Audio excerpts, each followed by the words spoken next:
ज्या विद्यार्थ्यांना मार्क्स कमी पडतात ते विद्यार्थी कॉमनली ह्या 5 चुका करतात. पहिली चूक प्रोक्रॅस्टिनेशन.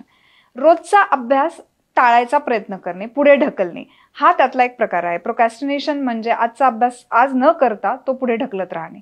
अशामुळे तो अभ्यास कधीच पूर्ण होत नाही आणि मग परीक्षेच्या वेळेस त्यांची धांदळ उडते.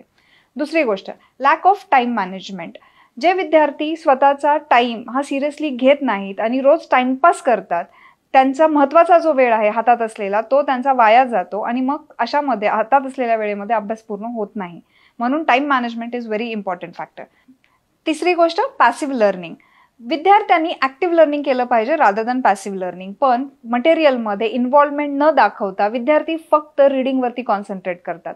त्यांना असं वाटतं की वाचल्याने सगळं कळून जातं.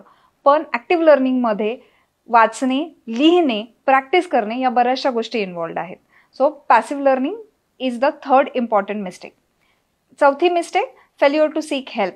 असे विद्यार्थी हे कधीही टीचर्सला किंवा मित्रांना मदत मागत नाहीत. त्याच्यामुळे त्यांच्या अभ्यासामध्ये आलेल्या त्यांच्या अडचणी, त्यांचे प्रॉब्लेम्स हे कधीच सॉल्व्ह केले जात नाहीत. त्याच्यामुळे ते प्रॉब्लेम जशाला तसेच राहतात आणि म्हणून ते अभ्यासामध्ये प्रोग्रेस नाही करू शकत.